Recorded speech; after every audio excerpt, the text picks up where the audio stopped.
Yo, what's good? This is Casey for L King Self for Life Wrestling Takes, and you're now watching Casey for L Wrestling Takes Show.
It's Sunday morning.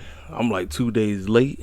Listen, I finally decided to go back driving because my vacation is pretty much coming to a close right now. So I said, you know what, let me go ahead and drive. And went out there and drove for a little bit. And gave me a bite to eat. Came back in. I was knocked out. I was like, man, I ain't know how to act this week, y'all. I've been chilling. I've been enjoying myself. Like I said, when you work, you need to take yourself, you need to go, listen, if you can leave the states, leave the states. If not, do a staycation, just relax, get all the rest you can possibly get because your body need it. Sitting up here ripping and running all over the place. I said, man, look, see, let me tell you something. Cats like him, cats like Tony Khan, as much as I don't like his behind, this big man, you name it. These people are well established that they don't have to work another day in their life, but they do what they do because two of them do what they do because they love this business. The other guy, he's just a jack in the box. That's all I'm gonna say about him. But Triple H and Tony Khan, they love this business. They love what they do, and it's not work to them. That's why they do what they do. And I take my hat off to people who own their own business. I really do, because people who own their own business, they don't have no boss. They their own boss. They can go where they want, do what they want, win when they want, chill what they want. They make their own hours. Forget a 9 to 5. Listen, for people who got 9 to 5 like I do, cool, great. But elevation is the next level, especially if you tired of the mundane, the same old, you know, you be like, man, like, there's so much more for me to possibly do in my life instead of sitting up here just going through with the same old over and over and over and over and over again. But anyway, I got time to go on there. I just throw a little key nuggets out there for the people out there that's actually inspired to be better than where they at, going from 1A to 1B and transitioning from the same old 9 to 5 to going to business for themselves and being their own boss and making things better than them. Anyway, Smackdown, let's talk about it. So all week long, hashtag Fire Vince was trending all over the place. Then we got people posted on Twitter talking about let's hijack Smackdown. Boy, did that stuff go out the door. That went way out the door. Way out the door. Soon as SmackDown started, we got a fresh matchup. Was it a fresh matchup? No, it wasn't. I've seen this matchup 50 billion times. We've seen Sheamus and the Brawling Brutes versus the Imperium 5 billion times. Now, was the match fine? Yes, it was a fine 6-man tag team match. But I've seen the match over and over and over and over and over again. And I'm like, okay. They claimed Vince McMahon went there. They said he was somewhere in LA because they was in Portland for SmackDown. Whatever. We get through the matchup, and as you know, you knew who was winning. You knew Sheamus and it was gonna win. One of the Imperium boys had to get pinned. You know dang well Gunther wasn't getting pinned. You already know. So I'm sitting there asking myself, like, listen, what do we do next? Are we gonna keep running back the same crap over and over again? We're gonna run it back over and over again. I mean, like, so like I said, the first matchup I didn't really care about. It was a good matchup, but I didn't give a rest behind about because I seen it over and over again. Seen it, same old, same old. Yeah, just talked about that. So backstage, we get a commercial about all the nonsense that happened with Cody. It just seems like sadness after sadness after sadness with this man. He didn't finish his story at WrestleMania. So then this clown behind thought, hey, how about I team with the strongest man I know to take out the guy who knows Roman? Hey, that seems like a brilliant idea. No, it was a terrible idea because guess exactly what happened. We went back to WrestleMania 28. What happened on the Raw after WrestleMania 28? Fruity Pebbles, a.k.a. John Cena, got his behind kicked by Brock Lesnar. Well, that's the same exact thing that happened to Cody. He got destroyed by Brock Lesnar. So, ladies and gentlemen, Roman will not be at Backlash. So that tells me that the main event on Backlash is Brock Lesnar versus Cody Rhodes. I'm already penciling in right now. So after that, we get a backstage interview with Mr. Paul Heyman talking about, I told everybody what was going to happen. I told the world what was going to happen. We told you he was not ready. He kept saying Solo wasn't ready. We told him. Everybody started booing and mad and all this stuff. But they said tonight, we're going to see if Jey Uso can handle the business and take care of Sammy once again. Because in the main event, we're getting Jey Uso versus Sammy. Now, word on the street was, not only was Roman not in the house, but they told Jimmy to stay away. Now, this is very interesting because, ladies and gentlemen, I told y'all who I believe is going to take those titles off of Roman going in the Summer Joe. It's going to be Jey Uso. They call him main event Jey for a reason. Cody Rhodes' story was not to beat Roman. For fools who keep on saying that he didn't finish his story, no. Cody's story just got started. His story had absolutely nothing to do with Roman Reigns. His story is captivating the doggone WWE Championship. This is what fools need to learn to wake up. The IWC think they know everything. They don't know nothing. I'm telling you, they just want self-gratification. Give it to me right now. Yeah, let's say Cody would have won a WrestleMania. I guarantee you would have been tired of this title reign probably like less than a week. You would have been tired of it. Y'all fools were on here crying, complaining, man, this is boring. This is terrible. I need Cody to lose the championship. But y'all wanted him to win at WrestleMania. Y'all fools wanted him to win at WrestleMania. I told you the best decision they made was having him lose because he has not done anything. Oh, he needs more adversity. So I said, man, fools on TikTok, fools on Twitter, Instagram, whatever, social, YouTube, they don't know. They do not know. That's why I said this is the best decision. So, Jay pulls up, and Paul Heyman said, hey, listen, we told Roman stay home. We also told we told Jim to stay home too. You know what you need to do.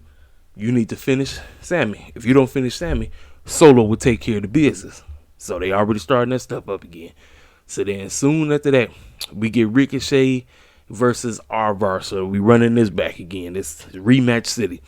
I just assumed that Arvar was going to win. So his brother Eric was not there, and Braun Strowman was not there. It was just a singles match. These singles match, Ricochet actually won. Don't know where this is going, but decent. So then we got backstage. We got Sammy and Kevin Owens, and Kevin and Sammy is talking, and Sammy's like, you know what, man, this might sound stupid, but I just feel like something in my gut is saying I gotta go talk to Jay. And I'm like, ladies and gentlemen, remember before Jay officially turned heel, if you want to say, or officially turned on Sammy right before WrestleMania, a couple weeks before WrestleMania, right? Remember when he had said something into his ear? Remember he said something, nobody know what he said.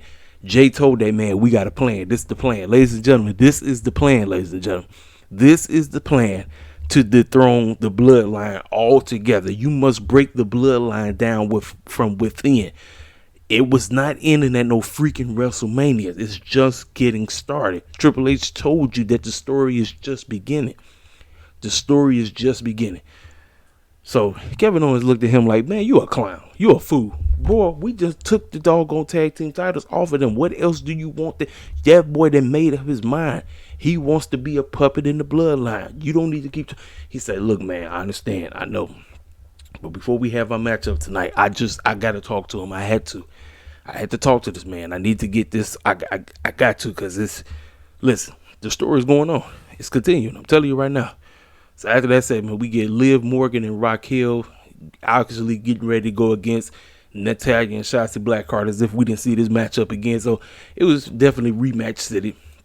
Very rematch city. So you can almost say Vince McMahon, if even though Triple H was running this show, you could say that Vince McMahon definitely had his paw prints on the show. I'm telling you, I know he did. All these rematches that we had. So obviously, Liv and Raquel needed to get a victory, because damn well they're not beating Lita and Becky on Raw. They're not. So they had to get an up one against Natalya and Shotzi. This was definitely a little bit better than the Fatal 4-Way Showcase at WrestleMania, even though I've seen this matchup like 18 billion times, but it is what it is on that. So Liv Morgan and them, they won. So then we get backstage 7, we get Madcap Moss, Xavier Woods playing games with Emma, and then LA Knight come walking up to that man and telling him that them video games is a waste of time, and you joke, and he said, I was supposed to be at WrestleMania. How the heck do you have a LA WrestleMania without LA Knight? And then Wood said, well, listen, because you're irrelevant, that's why you didn't get on the car. Unlike us, we found a way to get on the car. We was on there. You're behind one. Now, do you want me to wipe the floor with you like I did before? The match is set up. LA Knight is definitely getting his win back. Makes no sense for Xavier Woods to beat him twice. LA Knight versus Xavier Woods is being set up for next week. So then we see Triple H get ready to walk out there. Triple H comes out.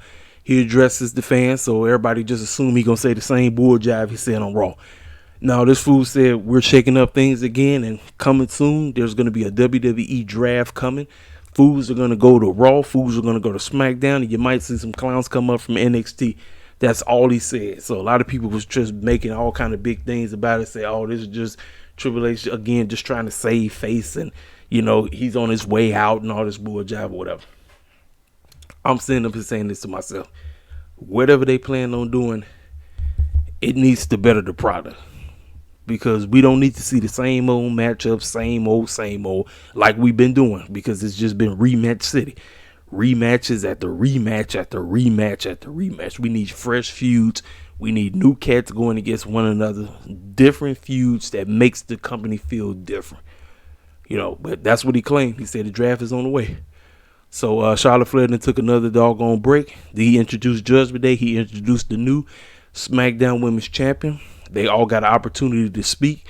Rhea started off the bunch. She said what she plans on doing. She even mentioned Bianca, said that their paths will cross. I'm assuming that if we don't get Bianca versus Charlotte, I'm assuming we're getting Bianca versus Rhea next year at WrestleMania 40.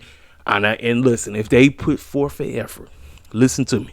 If they put forth an effort in making that matchup feel like it's a main event, then that matchup is going to main event night 1. It's no question. No question. Bianca versus Rhea should main event night 1 if they put forth the effort in telling a epic story. That's all wrestling fans want. We just want cats to give a crap about the doggone. So we're like, that's it. If you tell us a story and make it feel like it's important, man, we're going to get behind it no matter what. We don't look. A lot of us don't really give a crap about who's in that ring. We just want cats to get us to care about why they're in the ring. I don't want cats just being there like, oh, we got these 2 great women wrestlers and that's why they fight. No, it's garbage. It's terrible. It's terrible booking. She said what she said. Finn Balor spoke. The moment Dom spoke, that's when the crowd you talk about. Dom is, listen, let me tell you something. Dominique is what you call a authentic heel. You talk about going from lovable babyface teaming with his father over a year ago to being one of the most hated men in wrestling today. That's great. He on his way. I'm gonna tell you about Dominic. Dominic still needs to improve a little bit. He's getting a whole lot, and I'm not gonna take no knots because the boy great. He's good. If he just improves a little bit more, I'm telling you, man. Listen, look, he gonna be something special. He gonna be something special. That's why I said this whole thing with Ray was perfect. I thought it was like I said, night one. It was the matchup for me. The build up, the interests. I enjoyed everything about it. Don got his tail whooped. That's all you wanted. So he started talking junk, and then they finally gave it over to Damian Priest. Damian Priest, when he started speaking, he started talking, spoken his language, because you knew who he was addressing. He was addressing his homeboy, Bad Bunny, and what he did to him on Monday Night Raw. I said, they continuing the story. I said, this is what we talk about. I said, this is great. I said, homeboys turned on his man because he said he didn't want him to get involved by beating the brakes off of doggone Dominic and screwing him over at WrestleMania, because that's where it started. It started at WrestleMania. And then the transition over on Raw, which I think it was one of the best segments on that garbage episode of Monday Night Raw. Now, he spoke again. He talked about all what he gonna plan on doing if he see that boy one more time and all this stuff. Talk about even though that's his homie, he keeps saying that that's his guy. But you know damn well, Bad Bunny ain't looking at that like, no. We like, why the heck would my guy beat the brakes off of me? He's supposed to be my homeboy, but you gonna turn on me because you trying to rap with this wannabe Eddie Guerrero clown. Man, sit on down somewhere. So obviously they was getting ready for their matchup between Latino World Order, which is Ray and Legado Fantasma now.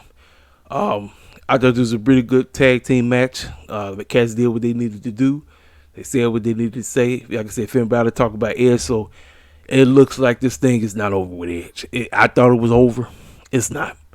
Because the way Finn Balor said what he said about Edge, it took him busting his head open. He said he had to get up to 14 staples. And he mentioned Edge. This thing ain't over. I thought it was over. It should have been over at WrestleMania. They going to continue this thing. This thing is continuing, ladies and gentlemen. It's going into WrestleMania Backlash. I wanted it to be done. It should have finished. See, that's why I think Edge and them should have lost at the Elimination Chamber. If you was going to have Edge go over at WrestleMania, Edge and them should have lost at the Elimination Chamber in the mixed tag team match with Beth and Edge versus Rhea and Finn Balor. But they didn't go their way. They didn't go their route. So now, because he got his head busted open and he had to get them staples, that man said, look, it ain't over. I'm not finna let you get away with the fact that you needed to bust my head open. Nah, this ain't over. So obviously they're gonna run it back one more time. They're gonna run it back. So that's that. So then we get the matchup. We get Judgment Day versus Latino World Order. Like I said, a solid match. But Dominic and them, they got the victory. They won again. So this just let you know this stuff is continuing. This stuff is going to continue. So we get to Sammy. Sammy, he asked, where's Jay? Crew member said the man straight right there. So they come back. They let us know Shinsuke Nakamura is returning, ladies and gentlemen. Listen, that's fine and all, but they gonna have him be a clown again. Like I said, man. Like I said, I complained about black folk being on the show being done bogus. You know they don't do the Asian folk right. So I'm like, what's the point of him coming on the show if he's gonna be a jobber? It's good to see the man, but you know.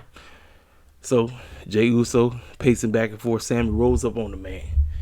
And Jay looked like he don't even want to hear him. He looked like he ready to beat the brakes off. He said, look, man, Kevin Owens told me not to talk to you. He told me not to. But, bro, listen, you and I know this bloodline thing needs to go. You know what I told you a couple weeks ago. I spoke from the heart, and you know what I said was right. You know this whole situation, man, could be dethroned if you just stand up and do what you're supposed to do, man. And as he's talking, that man looked like he ready to beat him. Next thing you know, you hear a whole bunch of commotion. You hear Kevin Owens crying and complaining and upset about something. He go find and that man is laying under a doggone box thing. This box heavy thing that fell on his foot. So obviously you know who did it. We all know it was Solo Sikoa. So obviously Kevin Owens won't be in his corner. So as these two, they get ready for the main event. We get Jay and Sammy. Jay come out. Next thing you know, Paul Heyman, Solo come out behind him. And then Sammy, he comes out there. So obviously, you know, they out there. They watching. They paying close attention to everything. And it's, like I said, a decent matchup. But again, the reason why I don't like matchups like these is because the champions don't need to be getting pinned. Sammy just won the tag team titles, ladies and gentlemen, and he's already taken a pinfall. That tells me that the tag team titles don't mean nothing. I told you they wasn't gonna mean nothing. I told y'all the tag team titles don't mean nothing. How the heck you win the tag team title and in the very next episode after the pay-per-view, you already taking a pinfall? Makes no sense, man. It makes absolutely no sense. I get it. People want to say, oh, this is just to make Jay and them and because of Solo and all this stupid stuff. I'm like, it's stupid. That's why I hate this. I hate these single matches where one got the title, the other one, and it's the non-title match. I'm like, this the man. I don't care for it. I don't like it in AEW. I don't like it in WWE. I do not like it. It's stupid. It's so stupid. Like I said, look, I would appreciate it if they did it on a rarity, but you know WWE champions get pinned. The only dude that's protected in this company is Roman. He's the only one that has not been pinned. All these other champions don't mean nothing. Oh, my bad. Gunther. Gunther and him are the only two that's protected. Even doggone what's his name when he had the championship and he still has a theory. He got pinned a couple of times. This is sad, man. It's really sad. So anyway, Solo Sikoa thumbs the man. Jey Uso does his move. Match over, right? So then the two of them start getting in there. They start beating the brakes off that man. So then Solo finna thumb Sammy. Jay stops him. Just like how he did. Remember when when they had that doggone trial of Sammy? Remember he was finna thumb him and then Jay stopped him? He stopped him again because that's just letting you know babyface Jey Uso is rising. Main event Jay is rising. Right now, Jey Uso is a cosplay heel, ladies and gentlemen. He ain't even really real heel. I told you. I would have not turned on Jay ever since the whole situation. I've been rolling with Jay ever since. I told you. For me, the real tag team was right there. Jey Uso and Sami Zayn was the real tag team. Not Kevin Owens and Sammy, because you know how Kevin Owens get down. Every single one of us know how Kevin Owens get down. We all know. Kevin Owens ain't, you know how he is. You know how Kevin Owens moves. Like, he is Snake. He is Snake. That's all I'm going to say about that. I mean, look, he got Stone Cold's finisher right now. He running around here doing a stunner. But, he stopped him, but then that's when he said, let me go over here and let me start playing around. So then he started beating the brakes off of Sammy, and then next thing you know, Matt Riddle, his music hit, he come out there, and obviously this is based on what happened several months ago because Solo did quote unquote take Matt Riddle out, even though he got suspended due to doing what people assume that Tony Khan be doing. That's all I'm saying about that. But he came out there to rescue that man, so now Matt Riddle then put his nose back into it. Now remember, Jimmy and Roman is at home watching this, so they watching the whole thing. So we're gonna see where this goes and all of this. And so, like I said, for me, SmackDown, I thought it was solid. I thought it was a pretty good show. Yes, it was rematch heavy, rematches throughout the butt, but I thought it was a pretty solid show. And it just shows me that somewhere, Triple H does have his paw prints is on SmackDown more so than Raw. We know Vince McMahon completely controls Raw. It's over. He runs Raw. That's it. Now, when it comes to SmackDown, Vince McMahon has his paw print on SmackDown, but I'm still going to say that Triple H is in control of SmackDown. But that's that. So now, ladies and gentlemen, we are going to talk about Rampage and Battle of the Belts. So let's go ahead and talk about it. Let me pull it up. Let me pull it up. Give me 1 second. Hold on. Okay, so they got both of them. So it's everything all together. So we got. So let's see. Make sure that where they started from. Let's see. Okay, yeah. All right. So we open up the show. Now, see, for me, yes, Rampage live always works. I appreciate Rampage being live because, one, we don't need to know what happens. The crowd don't feel like they dead. Rhode Island was perfect. I got to give Rhode Island props. They was perfect for hour 1 and hour 2 for Battle of the Belts. I get there when I get there. But I still need story to kick Rampage off. I need it. I don't like how they just jump right into. I will never be a fan of that. I don't care about that. I need some type of storyline. WWE was able to get away with it on SmackDown because they rarely do. They more than likely always open up with some type of storyline or something like that. But when it comes to AEW, Tony Khan just, let me jump right into a matchup. I'm like, no. However, Hook versus Ethan Page 2, this was better than their first matchup. This was great. They started off in the crowd. Crowd was hyped. Crowd was going nuts. They beating the snot out of each other. Ethan Page looked like he finna get the upper hand. This is the most I've ever seen Hook struggle. I've never seen Hook struggle this much. Hook struggled for real. That boy was struggling. He was struggling. Ethan Page was, I mean, they going out to the audience. They taking people's beers, throwing them. I mean, just all kind of stuff. People going through announce tables. I mean, just craziness. I mean, listen, this matchup was way better. This is why I say, if they was gonna do this on Rampage, how about y'all could have set up something on Dynamite, and then instead of doing the matchup on Dynamite, just save it for Rampage, but you build up to it. That's what we want. I don't want to be like, oh, let me just run the same match up over again and be like, no, bruh. No, that's stupid. I don't care what, like I said, people listen, man. My hardcore AEW fans, listen to me. I know y'all love wrestling 24/7 because that's what y'all just get off to good wrestling and that's it. Like, y'all don't really be caring about no match. I mean, y'all don't be caring about no story. I'm a story guy. Get me invested, and then I'm like, the matchup was great. I thought they did an excellent job. I thought this was one of Hook's best matches. Ethan and Hook got some serious chemistry. The fact these fools was running all over the place. I mean, pinfall could have counted anywhere. I mean, it's chaotic. It was chaotic out of this world. That's what you want. You want an atmosphere where it's chaotic like a mug. Now, here's my deal about Hook's situation in the FTW title.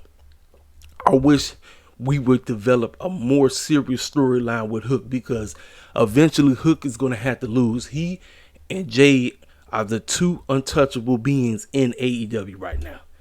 He's undefeated. Jade is undefeated. We need to develop some type of story with Hook to potentially lose his FTW championship if this is a real title, since they continue to put it on the line all the time. Ethan Page thought he had the upper hand. He thought he was going to get the victory. He thought he was going to run out of here with this. Hook said no. Hook, like I said, Hook struggled. Hook struggled big time. He struggled. But came up short. Ethan Page came up short. Hook wins. He defends his FTW championship, and we move on to the next segment. So then we get a look into QTV, and they sitting up there just spraying each other in the mouth with breath spray and all this crazy stuff. And they talked about their opponents for Battle of the Belts. So it's QT and Will Hobbs taking on the Lucha Bros. And they even took a shot at Dante Martin, talking about hey, we not finna break legs like Dante. I mean, they listen. This QTV stuff is cheesy. As cheesy as it is, I actually don't mind it, because it gives them something to do. You know, now I already knew with QT being added to the matchup and making it a tag team match for the tag team titles, you knew dang well that Will Hobbs was losing. But the problem was Will Hobbs couldn't take no pinfall. Now, my mind is this. I'm like, where the heck is where's Warlow? So I'm like, if Warlow wants another shot for that doggone TNT championship, wouldn't you think he would be the reason to cost him? Wouldn't you think he would come out of nowhere and be like, I'm about to destroy y'all since y'all screwed me up. I'm about to cost y'all. I mean, it would have made more sense. Because this way Warlow come out, fans go home happy, obviously you know they wasn't winning, so fans is gonna go home happy regardless. But I would have had him come out there, and now we can develop some more story. Now we know we're gonna get the rematch between Warlow and Will Hobbs. We know it. So they talked about that. Oh yeah, like I said, he said that all this flippy stuff. He said, I don't do all that flippy stuff now. You know.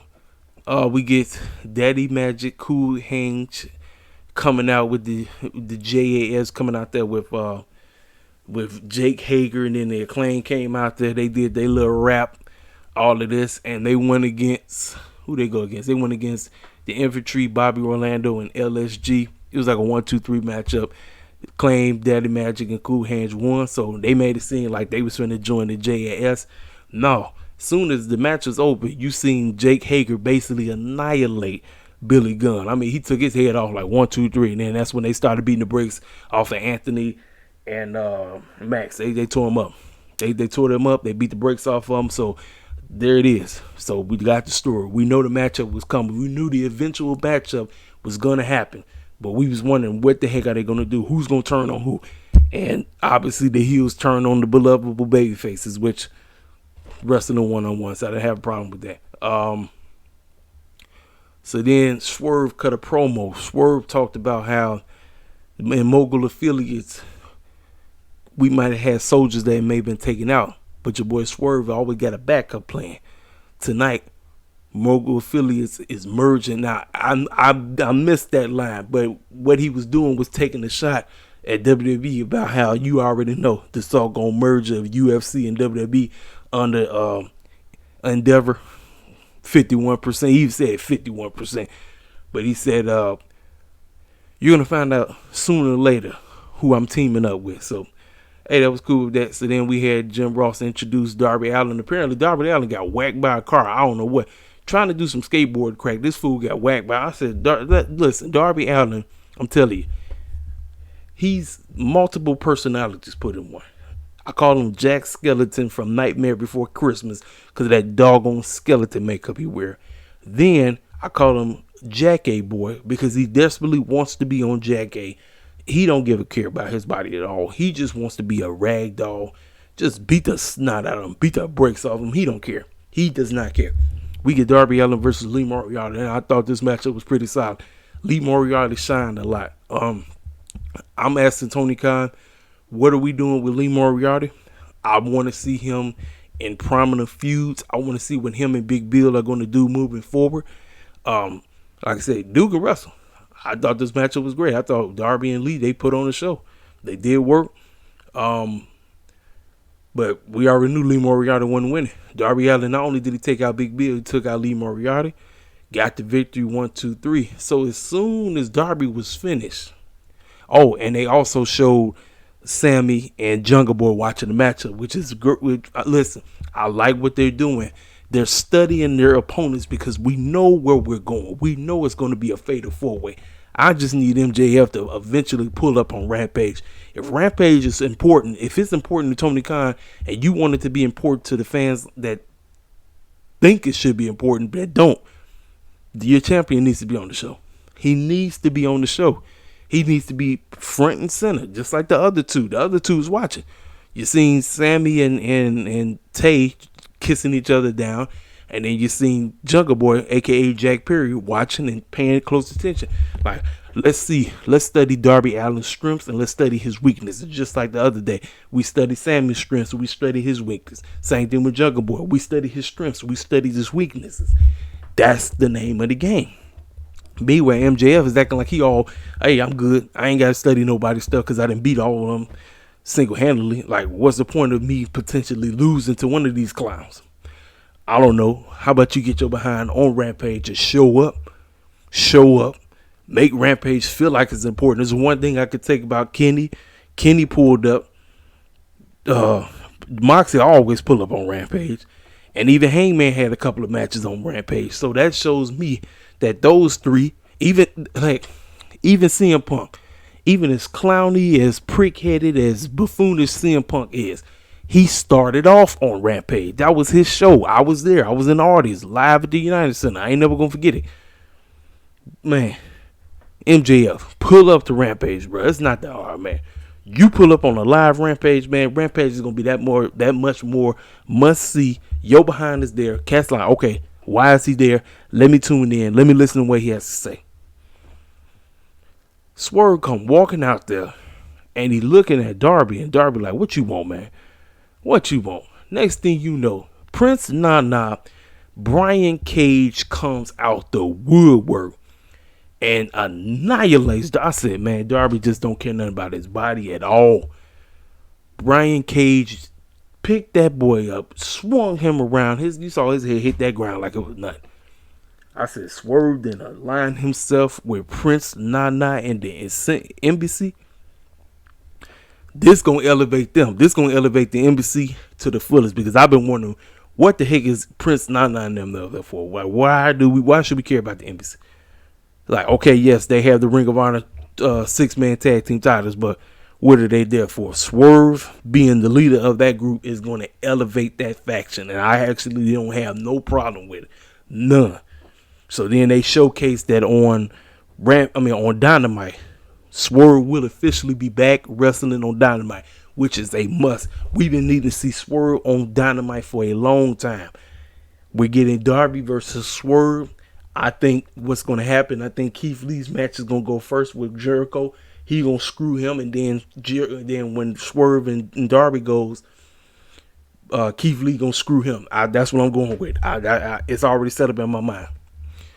So then we get a sit down with that boy RJ City, talking with Jay Smart, Mark Sterling, and Ted Valkyrie about all the situations about them trying to sue her because she's still in her move, and the move's been used for years, way before Jay was using. So then these two trying to get in back and forth, arguing all that stuff. She said, well, shouldn't you be worried about the young lady, Blue Starks, that you're going to be facing on Battle of the Belts tonight? She said, yeah, I handled that schoolgirl or whatever. But listen, I told you, I'm going to take care of you when I need to take care of you. And they was going back and forth. I like that back and forth. I said, there's some story element. I said, ladies and gentlemen, Taya Valkyrie will be the one to dethrone Jade. It's already said and done. They not building up this feud for no reason. Jay's going to lose this thing. And when Jay loses, Jay needs to be on a plane ride to Japan. I'm serious. She get on the plane ride to Japan. She hang out with Sasha and she hang out with all those Joshi women. And they get her to where she needs to be. Oh, she come back. It's over. It's over, ladies and gentlemen. I'm telling you right now. So then Mark Henry gives us the video package about Anna Jay and Julia Hart. And ladies and gentlemen, I'm going to be 1,000% with you. I'm going to be 1,000%. When it comes to these girls right here, Julia Hart has improved so much. She run around with this Undertaker looking gimmick. Hey, do you, girl? Do you? Now, when it comes to Anna Jay, I love Anna Jay. I've been an Anna Jay fan since the first time I seen it. Jungle Boy is a blessed man. The brother is a blessed man. But let me tell you something. Anna Jay, girl, I don't know what it is, man. Anna Jay she's approved. She hasn't improved, man. I was watching this and I said, I don't know. I said Julia Hart was carrying this matchup. Julia Hart was carrying this matchup. She carried this. Anna Jay, I love Anna Jay. I want to see Anna Jay do well. I told you, the feud between Anna Jay, what I want to see is her and Tay Conti. Those are the two. Tay Conti and Anna Jay. When them two feud, that's the one I was looking forward to. But Anna Jay right now, I don't know if it's the fact that she ain't really fully recovered of her injuries and she afraid to take bumps or something. I don't know. But I'm gonna tell you this. I'm not finna throw the baby out with the bathwater about Anna Jay. I'm gonna still hang in there with Anna Jay. I'm gonna give Anna Jay another year. To go back down there. To, like I said, just have more matchups on Dark. That's what Julia did. Julia was on Dark. I don't even watch Dark. Julia was on Dark and proving left and right. Because that cheerleader gimmick, it didn't go nowhere for her. Julia has improved so much. She carried this matchup through and through. I was like, and you know what? I look, they got the main event. I get what Tony Khan was doing. I understand because he want to make the women feel like they matter. I get it. But if in this situation, I probably would have did Swerving them as the main event. This way we can finish the show, and then the last segment that you see is Swerve looking down at Darby. And that's what you remember because you see this is going to carry over to Dynamite, which is the one thing I got to give Tony Khan props. He's making Rampage feel like it's an important show. Things are transpiring from Rampage and it's going over to Dynamite. That is what we ask. That's why we want Rampage to matter, and it must be live. But Anna Jay lost. Julia Hart defeats her. And as soon as the match was over, you heard Excalibur going nuts. Talk about, let's get ready for Battle of the Belts 6. And then OC come walking out. And obviously, Julia Hart and her boys got beef with the best friend. So they made sense in the way how she was looking at him. She was looking at him. And OC got that nonchalant attitude as if he don't care, like whatever, whenever, whatever it is. So then now we transition over from that to Battle of the Belts. Battle of the Belts 6, I thought was great. Battle of the Belts 6 was great from top to bottom. Every matchup that happened on this show. This is why I'm like, Tony, why the heck didn't you build the Battle of the Belts 6? This is the same crap that I got on his case about Revolution. How the heck didn't you build up to this? You could have built up to every single match. Now, this is the only matchup that had build because Lucha Bros been dealing with Hobbs for a while now. So the main event definitely had story. But why the heck didn't you build with Billy Starks and Jay? Why the heck didn't you build with OC and Drillisco? Why? It's not that hard, man. You want fools to care. That is the problem. Fools ain't finna sit up all night and watch this. They like, I got better stuff to do. I'll tape it and then I'll watch it, when I can. But he put forth no effort. That's the biggest issue that we got with him. So many people, even people, listen, this is why I say y'all need to listen to me. Yeah, I love AEW, but I keeps it real with this company. I don't sit up and chill for them like most people I know. Because I want Tony Khan to do better. I want him to get better at telling stories. That's his biggest issue. His biggest issue is not telling stories. Let me just put this is going to be a banger of a match. We know it's going to be a banger of a match because he continued to deliver. He delivers on the matches all the time. It ain't never been about the matches. He might have one garbage match every now and then. I'm being real with you. He might have one or two trash matches that makes absolutely no sense. But I'm telling you right now, man, listen. Just put forth an effort. Put forth an effort and tell us some type of story on why these fools are wrestling each other on your big show called Battle of the Belts. This is the 6th Battle of the Belts. And I think out of all the Battle of the Belts, I think only 3 of them really had story. The rest of them was just, everything else just been thrown together left and right. Let me just throw these matches together and hopefully it makes sense. Like, no, bruh. No, you need to put forth an effort. You trying to, look at this fool trying to build to Double or Nothing. He trying to build to Forbidden Door. And now we got All In. I mean, the clown trying to build up to, I'm like, bro, you need to focus on one and not the other. We got the tickets. We got the stadium. We got where they going to be. Focus on one show at a time. And then how they can forget the Ring of Honor stuff. Best thing on Ring of Honor was Kanosuke versus Tony Nese, and then the main event with what's my girl name? Athena versus Miyu or something like that. But for me, Ring of Honor, listen, man, it's just too many matches on Ring of Honor. You need 6 matches instead of, I think they did 12. It was 12 matches on Ring of Honor.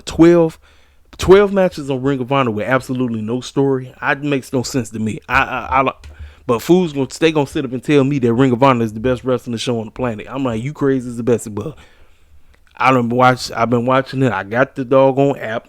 I'm watching it, and it's just wrestling. That's all it is.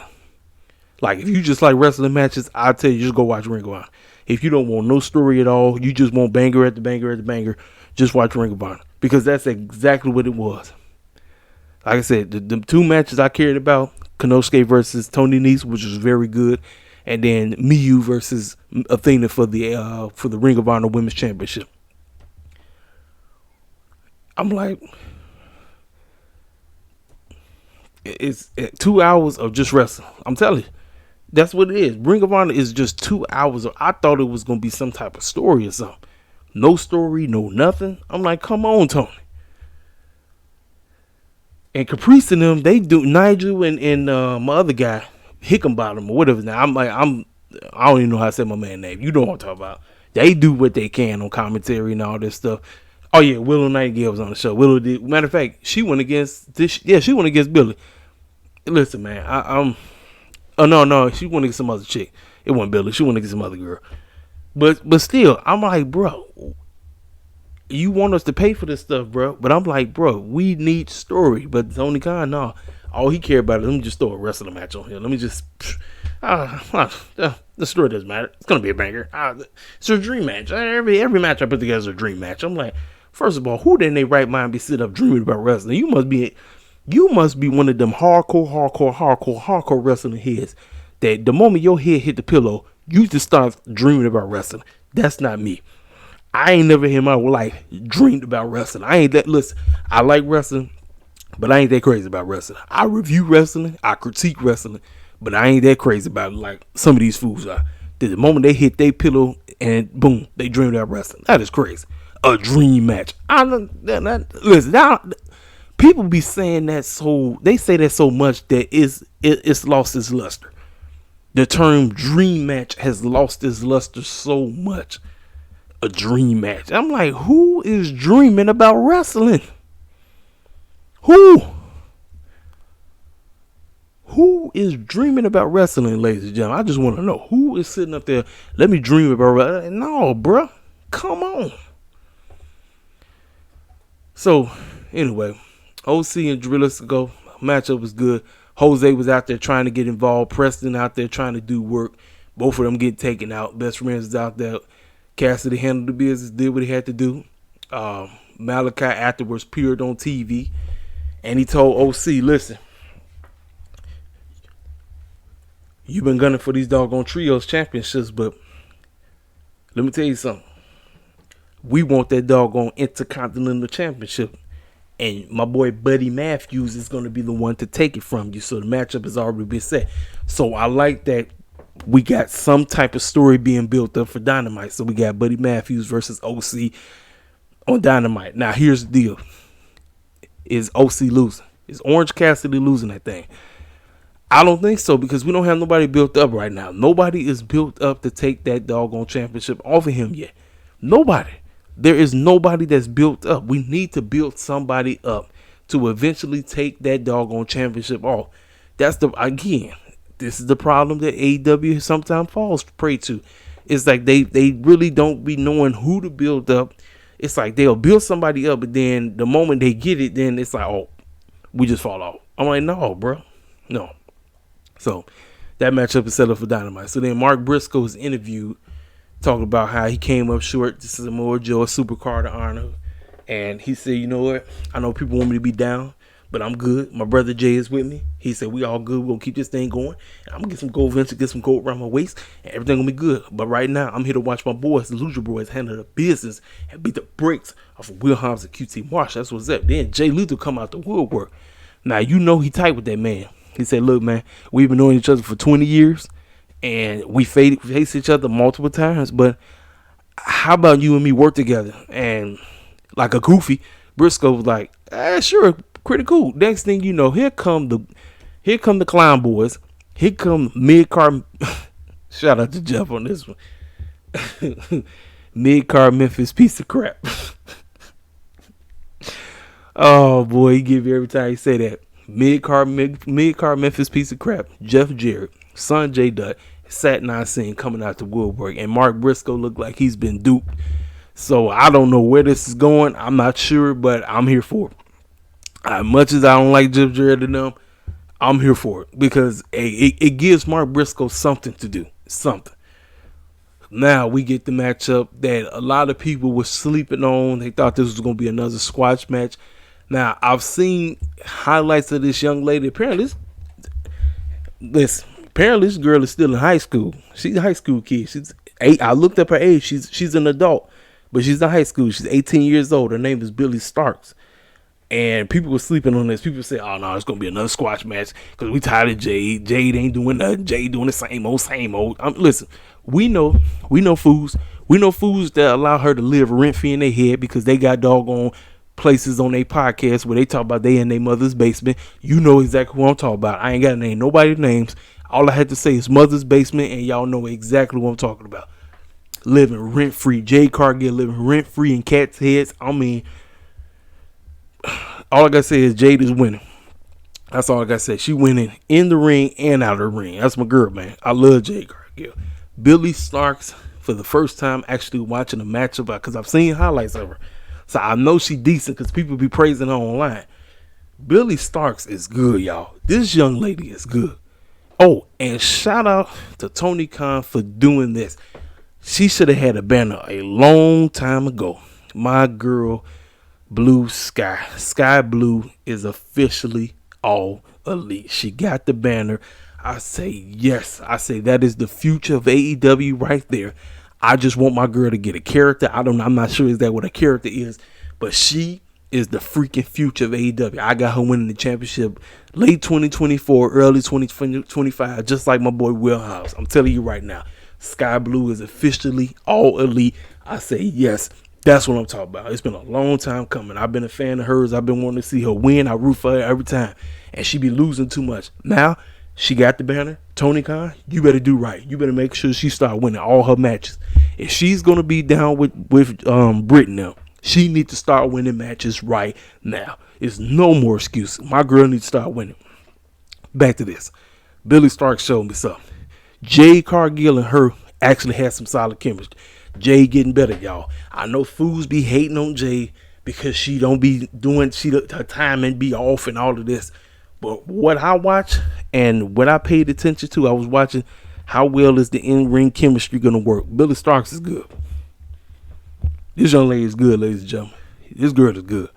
I like Billy Starks. I say, you know what, Tony Khan, when she get done with high school, you better give her a banner too, because I want her to come on board.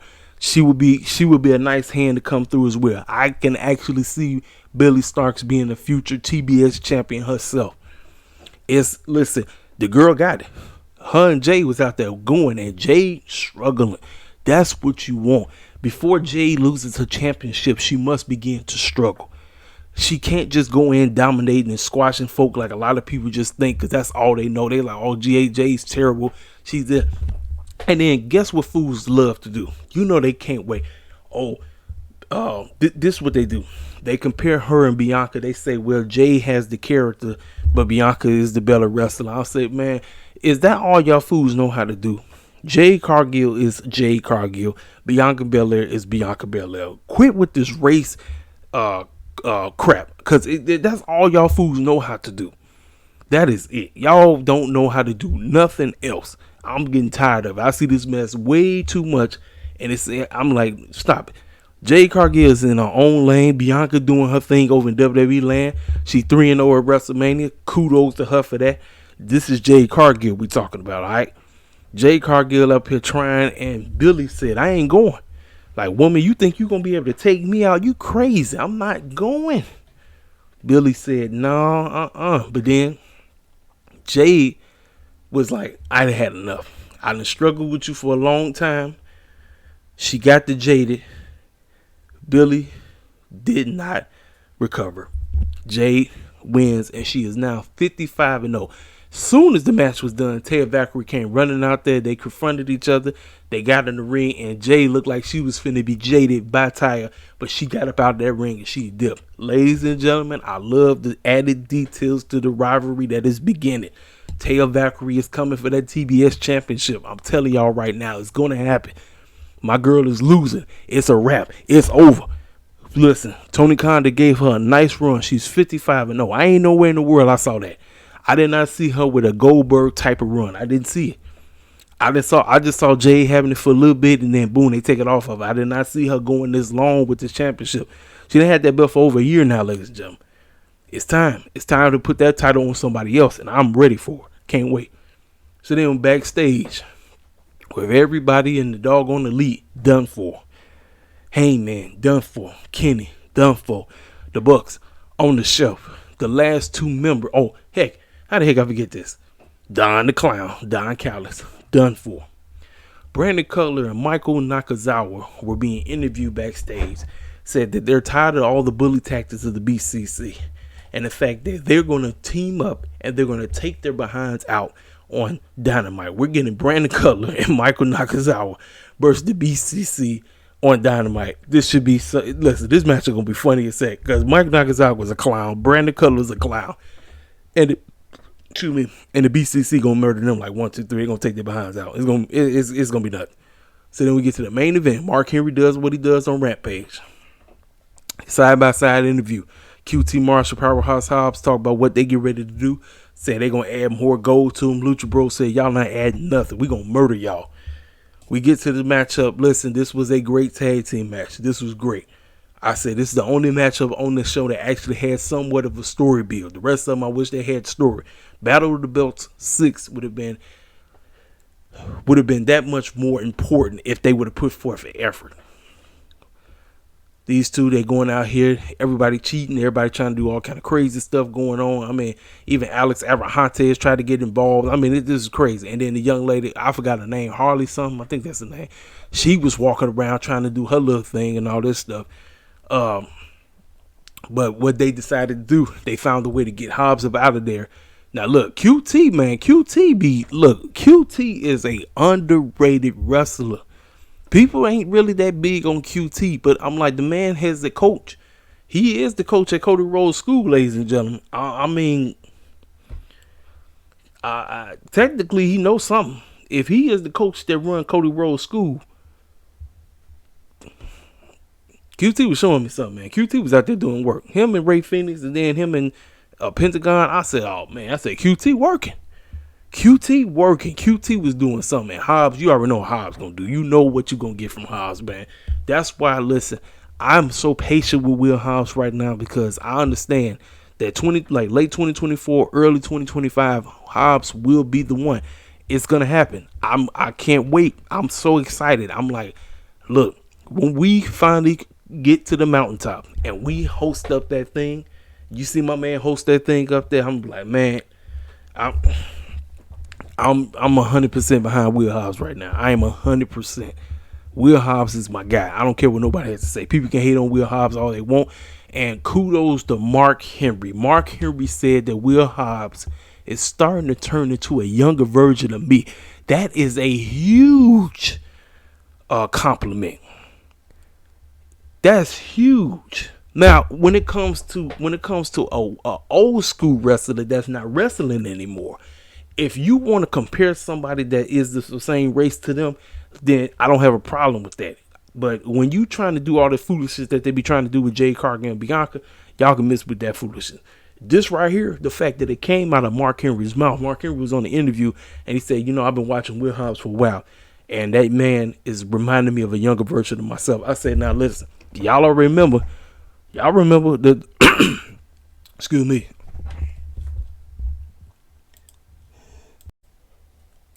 I apologize, y'all. I don't know what it is, man, but sometimes I be doing these podcasts, man, late podcasts out of nowhere, start coughing. I hate this stuff. I don't know what the problem is. I don't know, but I apologize to the fullest. But anyway, I'm about to wrap this thing up, but kudos to Mark. Mark said that Will Hobbs is reminding a young version of him. And, when he went on that Hall of Pain run, that's what Will Hobbs is kind of doing right now with this Book of Hobbs stuff. Now, yeah, they came up short, but he was protected. QT Marshall was in the matchup to take the pinfall. Ray Phoenix pinned him, and they retained a Ring of Honor Tag Team Championship. I thought Battle of the Belt 6 was great. I just wish it had more story where people would care about it. But listen, as long as they live on Friday nights, that's all that matters to me. But I think they're going to have to find another date, figure out when they can be live at all times, and go from there instead of doing the tape stuff. Because we want Rampage to matter. We want Battle of the Belts to matter. We do.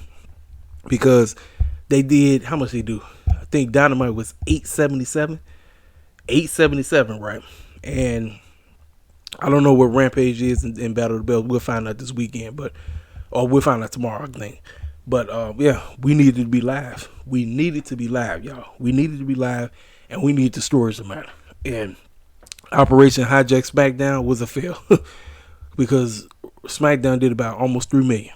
Let that sink in. No Roman Reigns on the show, and they did about 3 million. Listen, people can complain. I mean, people gonna hop online, Vince is back and all this stuff. But guess what? We're gonna still tune in. You still gonna watch. It's nothing, But anyway, I didn't went on long. Like I said, I was supposed to have been done, but like I said, started coughing out the woodwork. Don't know why. But anyway, I'll talk to y'all cats later. I appreciate everything. This has been one crazy week of wrestling. We've been spoiled. We have been spoiled, ladies and gentlemen. And I mean, listen, I appreciate all the newcomers, the 224 people that decided to come through and listen to me. And listen, we're gonna keep this channel growing. Like I said, I want to continue to grow this. I want to keep growing. I eventually want to start doing lives. I just got to set up my stuff, and I figure out the time when I'm gonna go live and all this stuff. But hey, it's good, man. It's nothing but love, man. Y'all know what to do. Hit the comment section up. If you're new to the channel, feel free to subscribe. Make sure you hit the like button, and hey, it's on. I'll let you boy.